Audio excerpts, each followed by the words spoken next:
I now want to look at an increasingly important aspect of international marketing: globalization. Globalization is the idea that as international travel and communication expand, the world's becoming more homogeneous.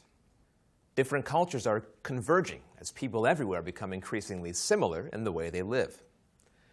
There are the fads and fashions people follow, the products they buy, how they relax, the heroes they look up to, and so on. So as we travel around the world, we've become accustomed to seeing the familiar: cyber cafes, CDs of bands we love, Starbucks coffee houses, advertisements for well-known brands. In fact, I bet you can think of plenty of other examples. Think Google, cell phones, MTV, the familiar faces of top fashion models and sporting icons, right? Let's consider then first some of the causes of globalization. Then let's think about its implications for businesses looking to market their products globally. First then, the causes of globalization. Clearly, flight has been a key factor here, perhaps the key factor. And as its popularity has increased, so has its affordability. Today, most people travel by air. For those traveling to holiday destinations, it's the preferred way to go. It allows us to go further, quicker. And for business people, it enables them to do business face-to-face on the other side of the world and reduces time away from the office.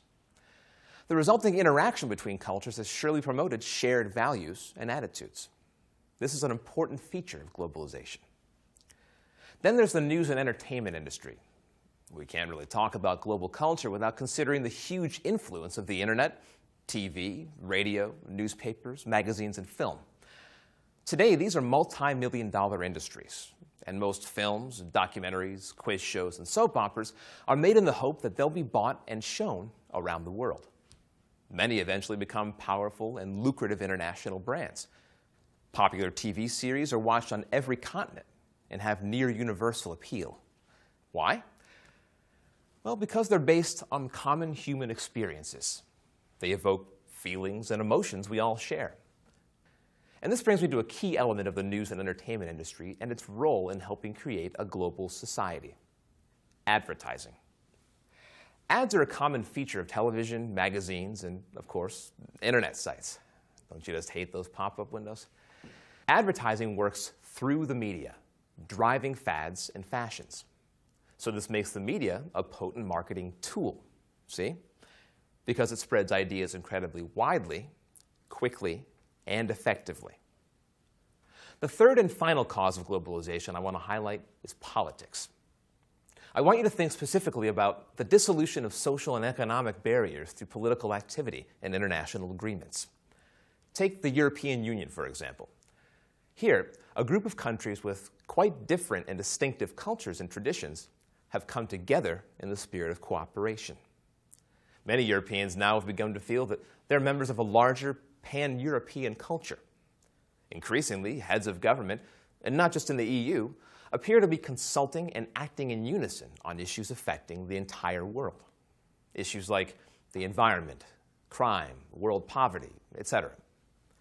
Arguably, these things are lessening ideological differences between nations. And because they're reported on news channels like CNN and seen by millions, they help create a sense of pulling in the same direction. They create a feeling that there's a common culture of humanity, if you like.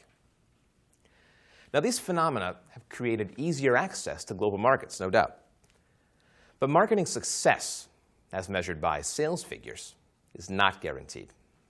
And this brings me to the second part of my lecture: the implications of globalization for marketing.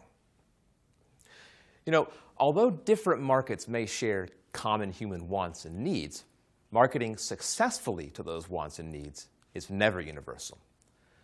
Marketing professionals must be mindful of the local culture's values and buying behaviors when deciding strategy. This distinction between global and local culture is sometimes referred to in terms of the universal and the particular, respectively.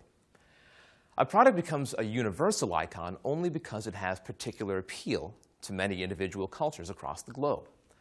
It's the job of a company's regional manager to ensure that the product has local appeal. Another challenge in marketing messages across cultures is understanding differing communication styles. Anthropologists make a distinction between high context and low context cultures. In high context cultures, Asian and Hispanic cultures, for instance, communication depends heavily on context. This means the nonverbal aspects of communication. In low context cultures, like the US, for example, communication is more explicit and verbal. So, an example. In Japan, an ad promoting a luxury car might contain very little dialogue, but a lot of impressive scenery, sophisticated gadgetry, and stirring music. These elements rely on the power of association. In contrast, in America, the ad's emphasis might be on a spoken message explaining the technology behind the car, something more explicit. Now, as a lesson in what not to do, let's take a look at two examples of companies goofing up in their efforts to market their products internationally. A company tried introducing its instant coffee to France, a country where the casual image of the product didn't fit into the French practice of preparing real coffee, which is a fixed part of the French morning routine. Then there's Campbell's Soups, which lost $30,000 in advertising in Europe before realizing that British consumers weren't familiar with the concept of condensed soup. This particular case highlights how easily marketing departments can fall into the trap of assuming that just because two countries share a language and cultural heritage, they'll be enticed by the same message. This can be a costly miscalculation.